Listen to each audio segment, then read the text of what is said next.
And getting text and talking to different listeners, Nick, it's a blast, right? Especially when they're like, hey guys, we love that you came out with AWX, and they just have more questions, right? It's the best thing. It really is. People are really curious now about how the different things that they can use AWX for inside of the specialist group. Had some great questions around paint, around glass. Go ahead and fill us in. You know, what do we need to do if we got water spots? I know a lot of people use acid for water spots on paint or on glass. I wouldn't do that on glass. Uh, I think a lot of people will have a very shocking experience with any acid touching glass.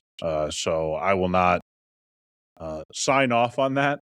There's certainly people that do it. There's certainly people that are comfortable doing it. I would say the average person probably needs to stay away from that. But yeah, if you want to dilute it down and spray it on some water spots on the body.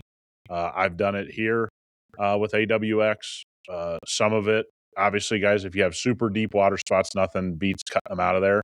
But just surface minerals, things like that, acid's always good. You need to be careful around trims and different things like that. You could always get some kind of reaction, but acid's just one of those things to be more safe than sorry when you're trying to use it for these extra things. And I think that's kind of where I would come out on it, is all the years I've used acid, you've used acid. A lot of great uses. I think you just need to use these things with caution and be a little bit more safe, and maybe turn the headphones off and watch what you're doing would be kind of the thing I would say. That was an interesting question. Dale, right? Talking to Dale. Thanks, Dale, for the phone call and discussion. He asked, because he had heard previous episode we were talking about clogged ceramic coatings and lower rockers, and can I spray AWX down on lower rockers to help unclog a ceramic coating?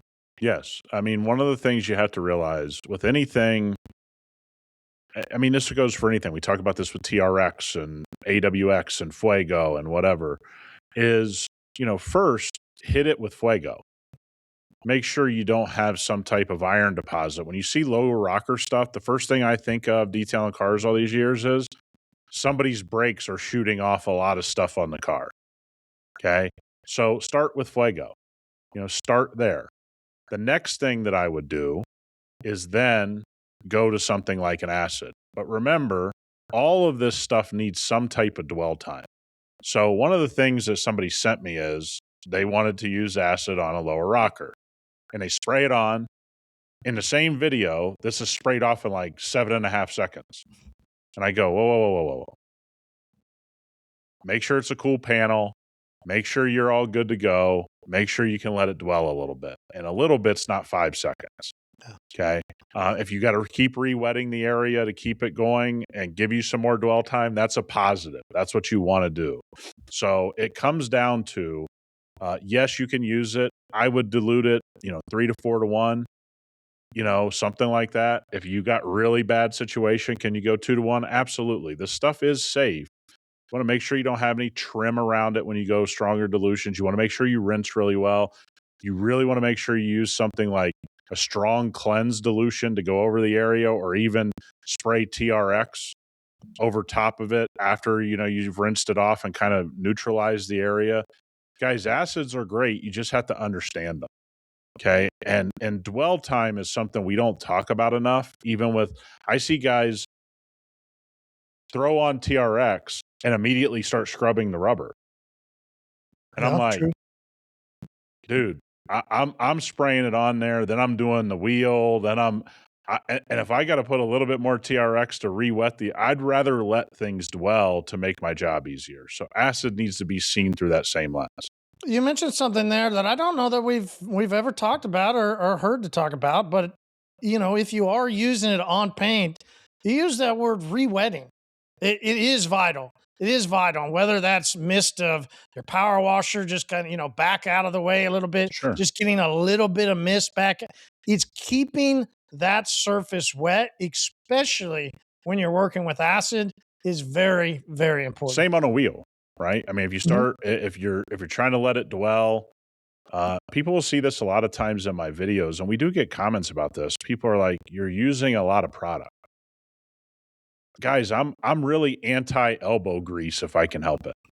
Okay, you detail long enough, you start to learn that elbow grease is what beats you up. And if you let chemicals work, yes, maybe I use a quarter more of a bottle than you use. We're talking pennies. I'd rather just spend the pennies than have to work harder. So I do a lot of re-wetting. It's just natural to my process. And, if you use things like pump sprayers, it's almost a no-brainer. Yeah, I wondered if people were going to comment on that wheel video. You resprayed the tire with TRX Sure. again, and I was like, "There's a reason for it." I mean, there is a reason for it, but I wondered if people were going to start Sure. to. And it's a viable question. Okay. I'm not like here to be mad about the question, but guys, I am trying to make my life way easier when I detail a car. And many people, as you guys can see in other, detailing Facebook groups or whatever, they're always talking about how do I use less? How do I do? Guys, when you're talking about using a quarter more of a 32-ounce bottle just to kind of have less elbow grease and sometimes be able to do things completely no touch, not having to scrub everything, potentially scratching surfaces or whatever. I just don't think it's that big of a deal, and that's where I come out on it. All right, I want to move over and talk about something else we don't really ever talk about much, and that's hoses. Like, Yeah. even when I said to you, "Here, we're going to talk about," you were like, "What? What are we going to talk about hose for?" Like, and it's the power washer hose. And the reason why I want to bring it up is I saw multiple posts inside of different groups where people, and I know that there's guys that always question power washers hoses because they split, they crack, or they do Yep. something. And easy versus doing just a little bit of homework is really the key to your power washer hose, right? Easy is a Home Depot hose. Yep. Yeah. Don't do it, right? Don't Yep. do that Ryobi hose. It's just not going to last as long. Yep. It's not going to take the pressure. It's going to have cracks. Easy is to just get something off of online, like it's easy. But to me, I don't know what your play is. To me, my play was always a hose company inside of your town. There's going to be Yep. somebody that makes hoses here, right? It's either water hoses, lubrication hoses, right? Any of those companies are going to make hose. Maybe they don't manufacture, wrong word, Sure. but they'll they'll buy the big roll, and then they can go and cut them down specifically. They'll put the exact fittings on for you. Yeah. And inside of there, if you're in a big enough city, I mean, which is most people at this point, you got something. Yeah. You got some type of company doing hoses. We've always used one place here. The rule of thumb for me is every truck has a hose on the pressure washer and a hose in the back of the bed in case that pressure washer hose goes down. What, 50s or hundreds? We do 50s. 50s are plenty for us. We don't, I think if you were doing a lot of big stuff, maybe like tractor trailer, you're in a different class. But, Range Rovers or Ford Raptors, 50s work great. But guys, they bust. That one's done. The new one goes on. The stop on the way home is to buy another hose to put in the back, ready to go. That's been the rule for 15 years. Now, do you buy the heavier? I know they're called a 2-ply or 1-ply, right? Yeah. They are quite a bit more expensive. Yeah, we buy worth it. Yeah. We run gas pressure washers. We need them to hold up to the pressure. The more you detail, the more you realize that gallons per minute, that, pumping out real amounts of water saves you water, number one, doesn't cost you more water. It gets things done faster. It rinses things cleaner. So no doubt about it. If this is a conversation, it is go with the nicest hoses that you got at your store. They're going to be there because other industries use them. A bunch of fleet washing guys and all these people. Just buy the nicest hose. You are going to get cracked in the head. Put 2 in your shop, 2 in the truck, wherever you're at, call it a day. Yeah, because it really comes out of, you just see the guys and they like this one. He's just posting a picture of the hose and he's like, it just keeps busting on me. And he lists the place he goes and it's, it's just a big box type place. Yep. And he's like, I keep going here and I keep buying. and they keep busted. You're just like, They're always going to. come on, my guy. Yeah, Maybe stop buying from there Yeah. and go get something Well, that's. and most people have gotten the other price and go, I don't want to pay that. I mean, let's be fair. We know what But on industry hose, we're it's in. worth it. Yep, no question. Yeah. Yeah, definitely. Absolutely. All right. So the other part that I've seen, not only is it, and I wonder too from hoses if it's what's some of the cold weather. I don't know if people really understand how that plays onto it now that the weather's breaking, and we definitely have great weather here. Most people I've talked to, the weather's breaking and it's awesome to see. Well, not awesome to see though is suddenly now that price at the pump has changed. Wow. Unless you're living in Oklahoma, you're paying quite a bit more than normal. Yeah, I mean, I just told you this. I think the last decade I've definitely never been under $4 a gallon. I think pretty regularly we're above $4.50. We're going to see well over $5 pretty quickly. I think I paid close to $5 already. It's one of those things, man. I have a lot of trucks on the road. If people saw my fuel bill, it would be a lot of people that wouldn't be able to believe it, but it's always been that way.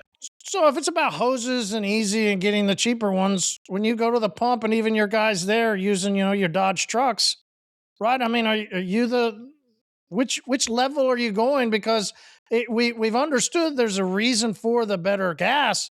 But right now, I'm not trying to get better gas if it's, listen, I know you guys don't have 275, 280 like we got, but geez, I remember times of going, man, I don't know how much I can put in. I mean, it's one of those things. It all depends on your level of business. The rules for my guys is we go to top tier gas stations that have the top tier gas, because if you've ever been to some of those other gas stations, you've seen what it can do to an engine. It just depends on the truck. I mean, some trucks run off 87. Some of them, the Dodge that we ran for years, it ran way better, way more efficient on 91. And we found that out ourselves, and, people can make a distinction on their own, but I just don't think if you're running your business and 20 cents here and 10 cents there is that big of an issue. You probably have either you're not doing enough details. That could be one reason, or you're undercharging for the things that you're doing. And we've stated on this podcast the last 5 years, if you didn't really do some significant price increases across PPF, across tint, across detailing, you were losing money every year. I mean, inflation got out of control. The gas now is one conversation, but remember the egg conversation, and groceries are up, and food is up, and electric is up, and everything's up. And yet we still see people, when gas starts to fluctuate, they go, well, buddy, it's been a problem the last 5 years. I mean, not just gas, but bills in general. Told everybody on this podcast, liability insurance for shops here in Las Vegas went up 220% year over year. Like, that's a real thing. And we're talking about, 30% rise in gas, or 30-cent rise in gas. I think the last 5 years shown you need to stay on top of everything. A key point that you and I have talked about is, well, do you cut? What do you do? Do you do this? Or do you begin to focus your clientele into one area in a day or in every couple days? I've never understood that on mobile guys, or why they don't focus in and go, hey, all right, somebody calls, hey, I need a detail to get through everything. When can you do it? Well, what part of town are you in? Yep. I'll be on that part of town on Tuesday, on Friday. I don't think people do that. I really don't. I think they just go, next opening's on Wednesday. Great, I'll see you Wednesday. They look around and they've driven 4 different places on Wednesday on 3 different parts of town. Yeah, I think people would probably be shocked. There's just parts of Las Vegas we don't serve. It's not economical. That would be shocking. There's just things that, there's just parts of town it takes. When I factor in traffic, when I factor in taking my guys out of a route, when I factor in all that, even if I get a bigger ticket on that job, I'm like, my guys are so out of rhythm. They're not in that. It would just be a headache. I mean, I think you're right. Nobody talks about it. Yeah, they don't, because it just that we do understand the system. Their overall system of detailing is, hey, somebody needs a detail. They look up who whether that's Google. I know if it was back in the day when I would get TV repair, they would use the yellow pages, right? Right. We can all take that joke. I'll take it more. I get it. But they just look up whatever form, whatever way they look up, and then they call the guy to get the price they want or Sure. whatever, right? It just seems to be kind of a hit or miss, a don't know who's going to have, like, flip of the coin. You kind of call it whatever it is. It's like people just wondering if I'll get somebody. And when they get somebody and they land on my order, okay, I'm just going to meet them at the time that's best and don't really think about now. People might, though. Now, when they start seeing these prices, and I'm sure you probably don't think it's going to go down anytime soon. No, it doesn't seem like that. Like, it's just going to keep going up. Like, it's a good time to start thinking about that, right? Like, how did you get into that of associating where to go on parts of your town and setting up your days? Well, Because for some me, of it was mistakes. I mean, right? Some of it was mistakes. I was going to say, for me, it was just because I just was like, hey, I can't do it at this point. I just landed it there and just go hit. Like, to me, it was just a hit or miss. Like, I just hit on that and go, I'll just be there next Thursday, and I'll be there every next Thursday. Right, right. I mean, that's kind of how it all happens. But, when I was starting mobile, there was nobody to talk to, right? There was no Pints and Polishing podcast or any of that. And we're telling you, detailing is a luxury service. So I'd find the luxury areas that I want to be in. And that's where I'd concentrate all my efforts, all my ad spend, all my, business cards, whatever it is you're doing. And, we can work. I mean, basically, we only work one part of this town. I don't work the south part of the town, the east side of the town, the southeast part of the town. I don't do any of that. We're on the west side of Las Vegas. West side? My trucks don't go anywhere else. They just don't. We have some different executives that we have to go to certain offices, but even then we've made that all worth it and work into the greater good of that customer. But we don't do the whole let's go all over town. Because this isn't a town that facilitates that well. I mean, if you look at Phoenix, there's parts of towns that are an hour and a half away from where you could be at. Right. You look at, parts of Houston, you look at parts of Boston, you look at, South Florida has some of this, and Southern California for sure. I mean, you could drown yourself in traffic. Right. But if you're talking about, guys going 30 minutes away and you go, that's all that I really have the option to do, then you should have always been pricing that into your number. Right. The trip time, the gas, that should have been before gas got nuts or is getting nuts. It should have always been factored in. So maybe this is the time to take a look at that and see if your pricing is in line. And, if we did raise our prices a couple years ago when there was that milk and egg and all that craziness, you're right. I forgot about that. Is it okay to raise it again? How soon or how often should I raise it? And then should I start to listen to what you're saying and put a little bit of a cushion there of going, hey, I'm going to raise it, and I'm going to raise it actually another level, a double raise, just so I don't have to raise again if something else happens. Yeah, I mean, you and I have talked about this with some vendors we've received some letters from, right? So we'll let people behind the scenes. Large companies, very large companies, panicking because gas is getting out of control. And Marty and I are having a discussion about it, and I go, they just don't have any wiggle room in their pricing. So one reason to price things the way they should be priced is to factor in that the world could have something happen. So in the detailing space, what could happen to me? If I'm mobile, gas can go up. So if you go, hey, we pay $2.50 here, but in the worst of times, we've seen it go to $3.10, then price in $3.20. Give yourself some wiggle room there. So when it's $2.50, you're in the plus a little bit. When it goes up to $3, you're like, hey, I've priced that in. That's what you're kind of meaning by give yourself a cushion for the rainy day happening, right? This is the rainy day. We got, a lot of people that thought their certain vote for president would bring all of these things, they found out a little differently that you know, you're going to be paying higher at the pump, huh? All those promises that you thought were going to come true. You and I have just happened to be in this business long enough to go, yeah, gas is going to go up at some point. It's going to go up, and it's going to go up more than you think it should. And you know, if I look at our price increases over the last 5 to 6 years, we're priced for about $5.50 at the gallon. It's not a reality for some of you to see $5. $5 here is a Wednesday.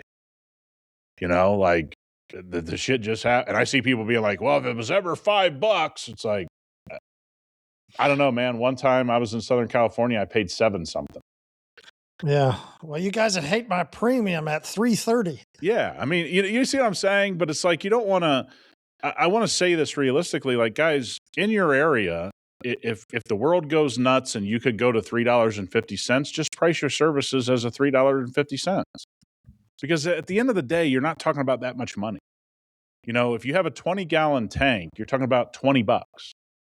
Difference between pricing it at $2.50 and $3.50. So just price the $3.50 in. Like you said, if you have to do a price raise now, do it a little bit more intelligently than maybe you did it last time, and start factoring in some of this stuff automatically getting out of hand at some point. So raising is one thing. The other that I've seen, and especially there's a guy here locally that's been, I mean, his sponsored ads are nonstop. 30% off ceramic coatings, right? So his way of handling this sudden, financial burden on his company is to offer a, top tier of what he would call in one of his top packages, not one of our installers, right? I don't know who he uses. I just see his ads and I just see the 30% off, we got to get it. And you just go, man, wow, is this really the right move? Like, should you go dump 30% off your top packages, or should you, this is a time to maybe find a different avenue, right? Maybe find some other way of offering a ceramic coating that fits the market. Well, I mean, this is kind of where you and I have this conversation pretty regularly. If you feel like you got to discount 30%, number one, for anybody thinking that way, there's an end date to that. And the end date's usually pretty ugly, meaning most of those guys end up out of business. In the history of you and I being in this business, it just doesn't stick around long. Yeah.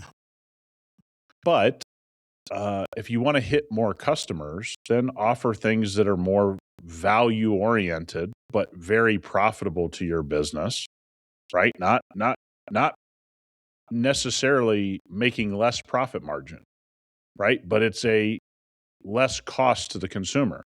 That's why we've been huge advocates of Stack and Uno, right? Because once people see that I'm a discount guy, they never unsee that. Ask Bed Bath & Beyond that no longer exists, okay? They don't unsee it. The customers don't unsee that you're the guy looking, that they can get a deal with. And that's a really tough thing to ever come back from. Now you are specifically seen as, you're probably going to get calls from the least qualified leads, the most trashed vehicles. All of those things go along with that type of branding. Can it work for some? I've seen very few make it work. Can it work? I'm sure it can, but I've seen very few make it work.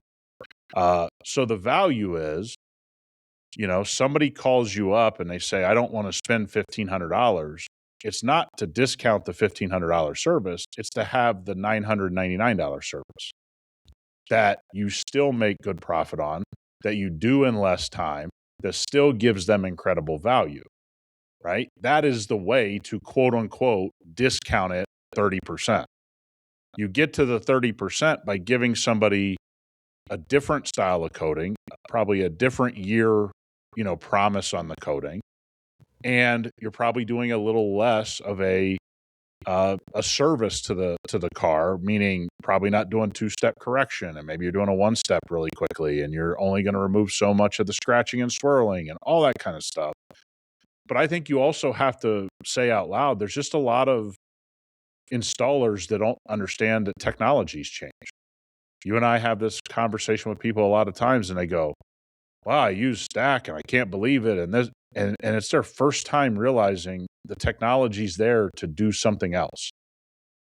And so this would be kind of a time where we see that sort of know-it-all installer who's discounting things 30%. You go, do you know Stack exists? Do you know Uno exists? Do you know Dose exists? Do you know that you can do? And most of the time the answer is no, they don't. Or they Yeah. believe that stuff doesn't work because they've never used it and they don't understand technology's changed. Or they lump it in with the other sprays that people parade around, and they're like, nah, it doesn't work. And you're like, no, man, you haven't used it, because everybody inside the specialist group that's used Stack raves about it. There's no question. No question at all.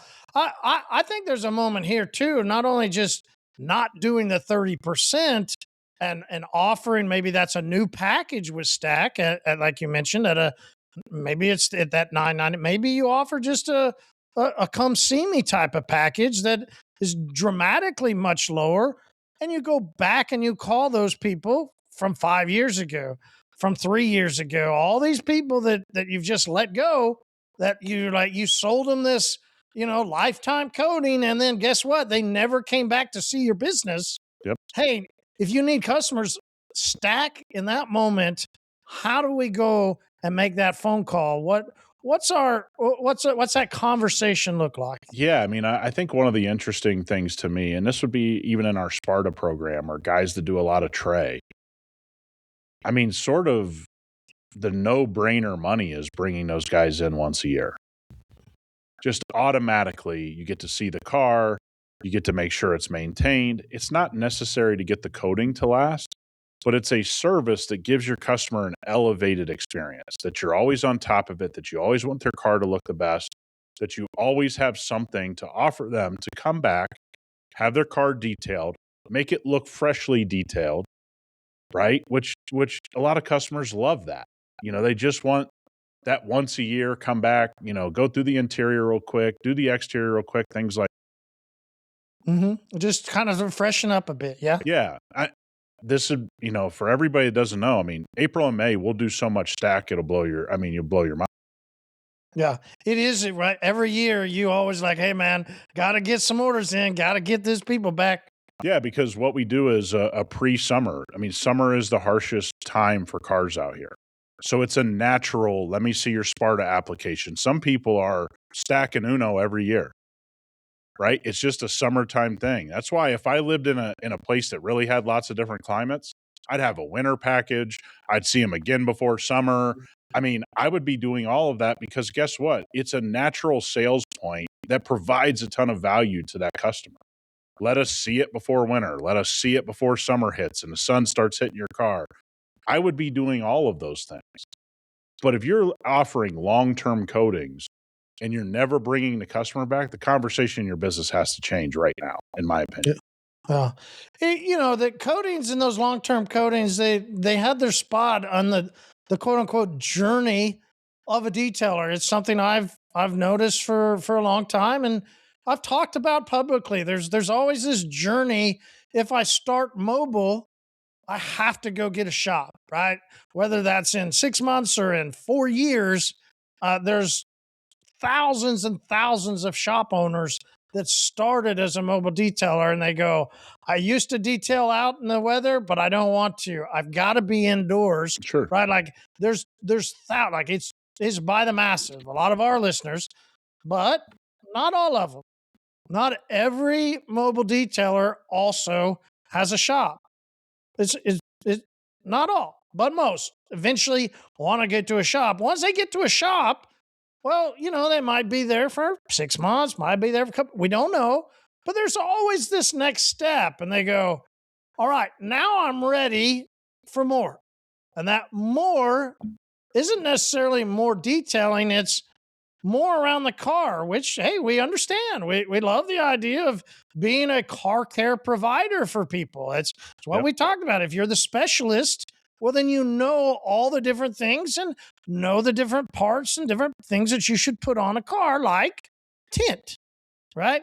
Then you would go into PPF, wraps, And you'd get into all this different stuff, right? Like this seems to be the journey for somebody, right? They start here. If you're a detailer, quote unquote, you get into the business. Your finality seems to be you want to get to this big shop that has PPF, has everything. Sure. Is that somebody's own personal agenda because they are somebody that are motivated by success and they're motivated by achieving levels, or is some of it sometimes they just think they have to, right? This detailing just ain't cutting it, Nick. Like I just can't keep doing this anymore. Sure. I got to get up to those bigger prices. It's not a bad way to operate a business, right? It's perfectly, we've seen people have great success doing that. We've equally seen about 90% of people that doesn't work. A couple people come to mind with you and I that I know I've told those people at the time, relax on PPF right now, get your detailing business under control, get into a better spot, then do PPF. They didn't listen and they sunk their business. You and I watched it personally. I think it's great when people can add those services and do them right and get their tickets up, get their customer base up because different customers want those things. I think if you're still asking simple questions about detailing, it's probably not the right time to do those things. Right. And that's what we see is that, you and I have kind of been having a conversation. It's everything but detailing more vehicles. It's something different. I got to do this. I got to do undercarriages and I got to do, door cups and door edge guards. And you just need to detail a few more cars. You don't really have that part figured out. So those leaps become much easier when you have a robust detailing business to jump off of, meaning you're making profit, you've hired some team members, things are going well, you got some money saved, you can put the money into it, you can put the time into it, which, by the way, costs you money on top of the money you're spending. And you can take the headache. You can take the people coming back because you're not perfect at installing those things. And you can take you're good at customer service because you have a ton of detailing clients. So you deal with a lot of people. I think one of the interesting things we're seeing right now in the professional space is, for some reason, the conversation never turns back to detailing more cars. It's never the answer for some reason. I would say everybody that's successful goes, yeah, you just need to do more of it. It's a real dichotomy between the top 10% and the bottom 90%. And the 90% thinks this next service or this next thing I'm going to do, that's going to change everything. The top 10% are like, no, you just need to be doing what you're good at more. And I think that starts the professional conversation right now is anywhere online. It's always about something other than detailing a car and detailing more of them. And I want us to think about what you just talked about a couple minutes ago of packages and building prices and how much you have built in. I know, but just from around here locally, the different trainings that I did locally, as well as trainings from across the country, and then even today talking to people, there is always this idea that if I go to tint and PPF, I'm going to make more money. It is like they do believe that they see that big ticket, they see that number, whether that's from a PPF salesman, right, or some group, or are they just looking at their own personal account, looking at all the work they've been doing, and they go, man, there's just not enough here. I can't keep detailing. I've got to go do this next thing because that's quote unquote the next journey. That's the next step.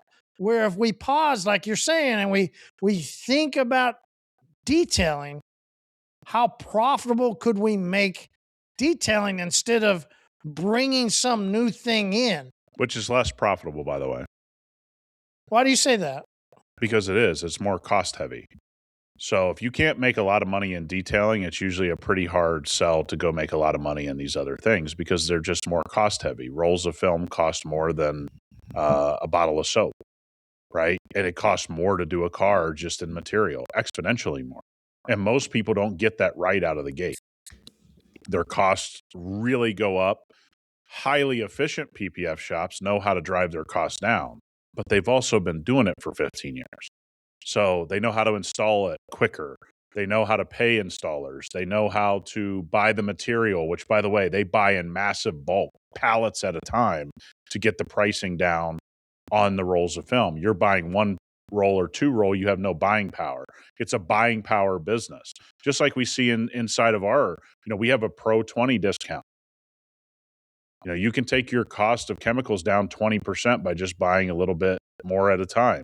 You can take your costs significantly down by putting in distribution orders, right? That's the whole game. The whole game in PPF and tin is buying in bulk. It's not buying one roll, two rolls, getting through a car, whatever. Now, that's how people start, but it's a slow build, and a lot of those people are doing all the installs themselves. And here you are, trapped, not being very good at installing film, trying to make this transition, and you thought detailing wasn't that profitable. Wait till you start doing some PPF yourself and messing up some cars and having to do reinstalls and your plotter messing up and having to recut pieces. Like, that's all money that nobody talks about. And by the way, for the most profitable shops, that's easy to absorb. They have that figured into their costs. They are more efficient in those things. But what we're seeing is a very interesting thing. We are bringing on some massive shops here recently who have been doing it. They started as mobile guys 20 years ago, have massive shops, if not multiple locations. They're all reinvesting in ceramic coating because they see where the economy's going. They now know they can bring more people in with coating because it fits more customers. And they really are kicking themselves that they didn't stay heavily invested in coatings in their ad spend and things like that, because it is so much more profit margin driven. There's just way more profit. Also, there's way less risk. There's way less risk to ceramic coated vehicles. So I'm all for people trying to grow their business and do these things. But I think we've really entered into a time when the conversation is, how do I do everything else other than detail more vehicles? And I think that's a really unhealthy place to be, because this is the most profit margin you're going to see in any one of these businesses. I'm just going to say, I was going to try and lead into it, but I'm not. I think the reason is people don't like to detail. I don't know how any other way but to I agree with that. unsugar-coat it or rip the Band-Aid off or whatever. I was trying to think of how can I lead into it, and I don't think there's a way. I think people look for an exit out because they really don't enjoy cleaning a car. I think that is, like, I think they get into the business and then 2 to 3 years or whatever time frame, I got to do something. And was I that person? I don't mind say I've said it. I bent down to clean a wheel and I went, oh, I know when I'm in my Sure. 40s, I'm not going to be able to do this. Yep. So trust me, I understand it wasn't out of like, hey, I don't enjoy it. I don't want to do it. I also knew that I, as the actual guy doing the work, could not continue doing the actual work on a day-to-day basis, but I enjoyed it. Yeah, I loved it. I think you have a point, but let me say something else. Talk about, you think your body's going to not be beat up with PPF? You haven't done a lot of PPF. There's a lot of laying on the ground and contorting your body and all that. Go get into a back seat to do a back window with tint. And fingers, I remember, I used to work for a tent guy, right? Yeah. And my college job was I'd come back in summer and I'd work for a tinner and I'd drive the cars back and forth. His fingers, his hand, Oh, yeah. I knew, Yeah, so I do agree with you that, look, man, this stuff is hard on your body. This stuff it's a blue collar profession. I mean, it truly is. And anybody can say what they want, but when you do it long enough, it beats you up. That's the reason we advocate people growing their business. And for all these people that go, well, I don't want to hire, and all good, man, we're going to support you. But there's going to be a payday for all this. And if you know people back from the early body shop days, some body shop guys that have done a lot, they're beat up. I mean, that's part of this. And to your point, I don't know how many people enjoy being involved in detailing, but they don't want to go do something else. So they think they're going to go, they're going to go spray undercarriages, and magically that's going to change their life. Not exactly the easy on your body, easy on your health move, but they're looking for a move. And one of the things I'll say is I've seen this recently. There's a lot of conversations around CRMs. A lot of conversations around CRM, software, things like that. I think those things are great. And I think anything that helps you stay organized in your business is a great thing. I see people posting in CRM groups who don't even detail enough cars to worry this much about a CRM. I know them. And I go, dude, you've spent just on the internet somewhere around 20 to 25 hours worried about your CRM. You don't detail enough cars to be this worried about your CRM. And that doesn't mean that you shouldn't have a CRM. But we're doing everything but detailing a car.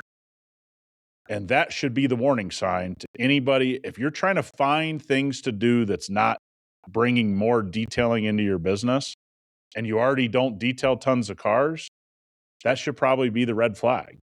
And I just see too much conversation. I mean, it's like I saw a post about a guy looking for fittings for a keg sprayer, to detail cars. And I just go, this guy's going to spend 2 hours dealing with this keg just online, then another couple hours just trying to figure it out at his house. In 4 hours, you could have just bought the keg you wanted if you were detailing some cars. But it's everything but detailing. I see guys with setups, and I go, I don't know what you have this setup for, because you don't detail enough cars to worry about your setup. Damn, it looks good. It looks great. But you don't detail enough to worry about that. And by the way, you've been doing it long enough that I know you should be detailing 2, 3, 5x what you're detailing. I don't have to guess. I've been there. And everybody starts somewhere.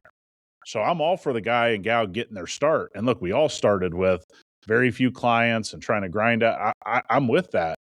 But guys, there's people we know 5 years in that are finding everything to do but detailing more cars. And the detailing of more cars would solve all their problems.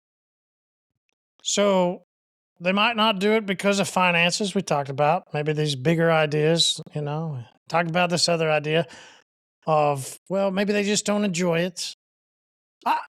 There's another idea of they just think, which totally understand too.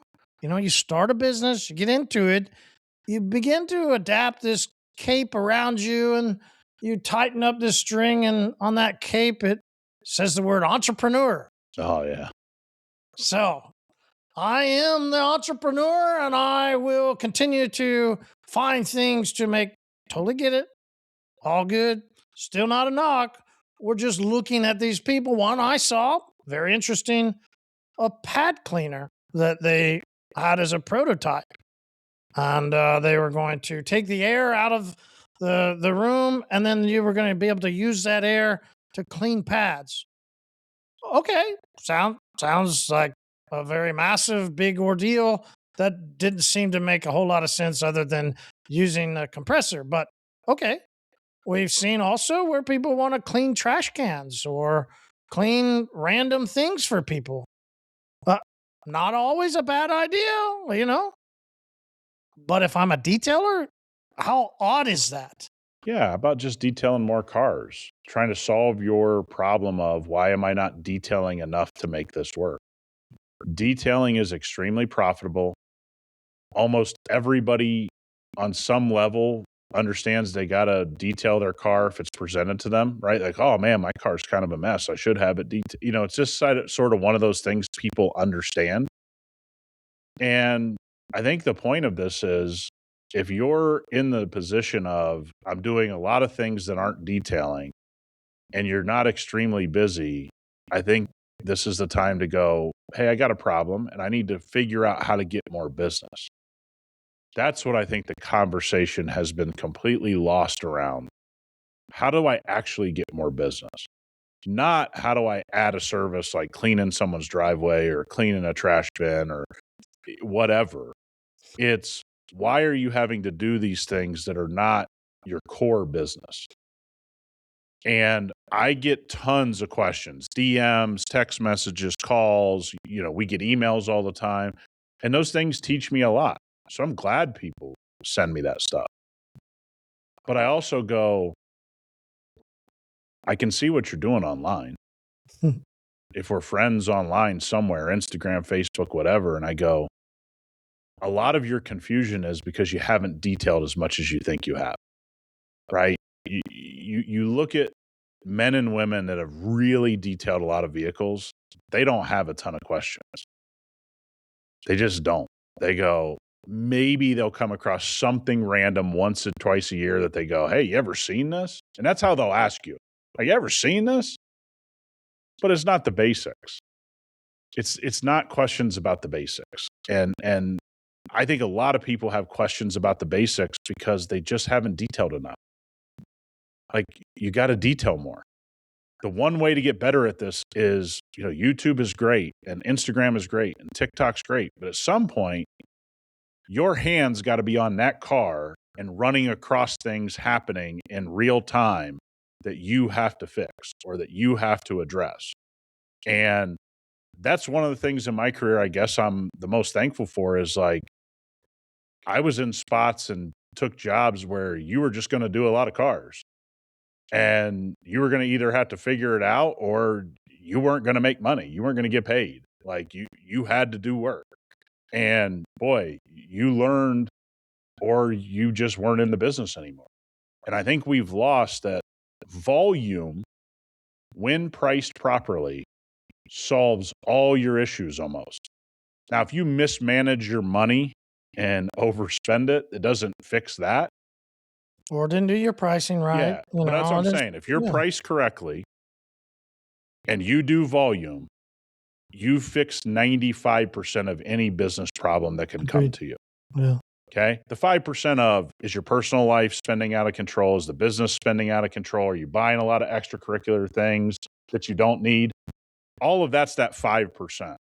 But 95% of business problems are solved one simple way: more revenue, priced correctly, having good profit margin. And the perfect example of this is a company like Apple.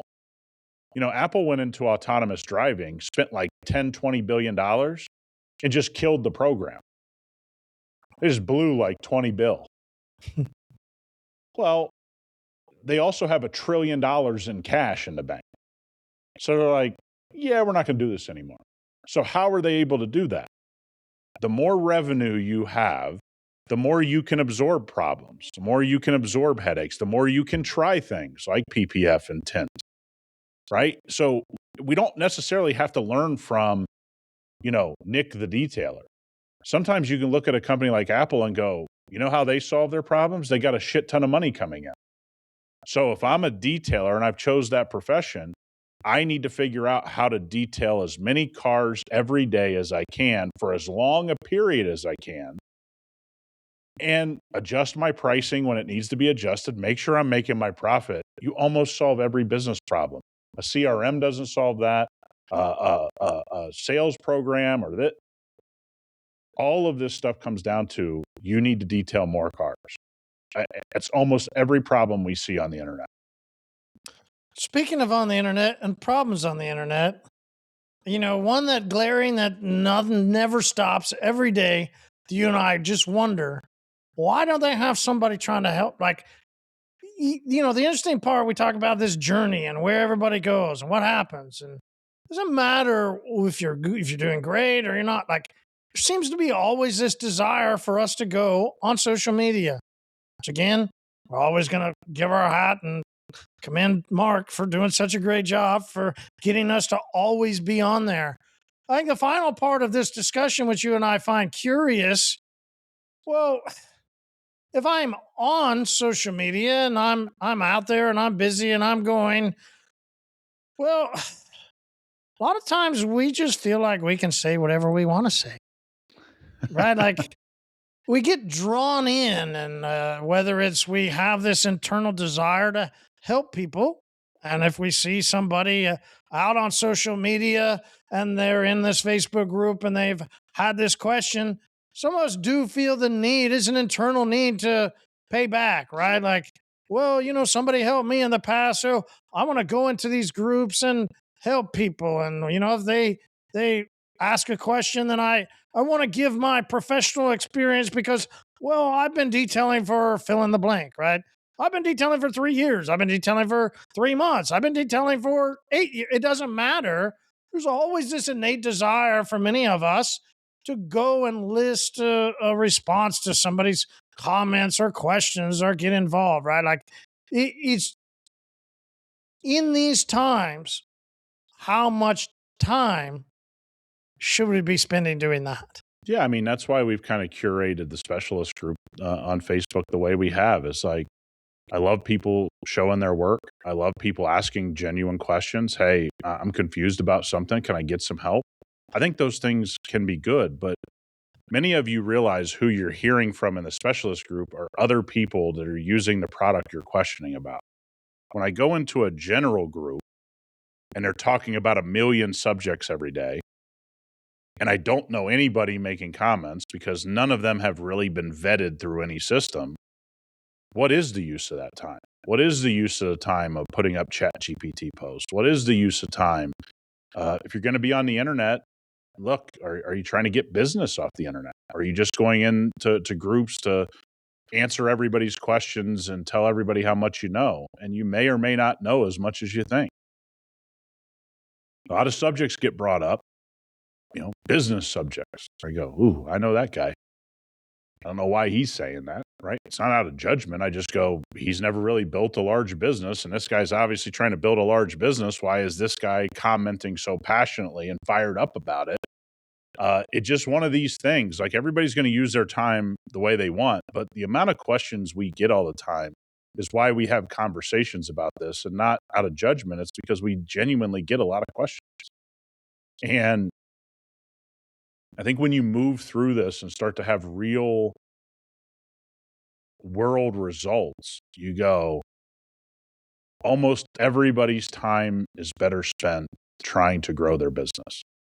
That would always be at the top of everyone's list. And the other thing is, the biggest shop owners you and I know, which is big shops in almost every state and several across the world now, they don't spend time in those groups. They're not the guys answering in those groups. They're not the guys doing that. And so at some point, it becomes like this self-fulfilling prophecy as you go, here's this group you'd want to hear from. None of them are talking. You guys can all take that for what you will. It is just what it is. Yeah, and I mean, we wonder why. I guess, or maybe some people wonder why. If you're quote unquote newer into detailing, then why are some of these people not back out there helping, quote unquote, right? Like Time. you can see these trainers that are out. You can see this. I saw this recent group of these are detailers that have been in the business. But then, they started getting hired by some brands, and then they started doing some other things. Now they're all in this group and they're going to lead a training together. And these are detailers that 5 years ago had a business and they were going out, going to all the expos, getting all the stuff on their wall, doing all the stuff.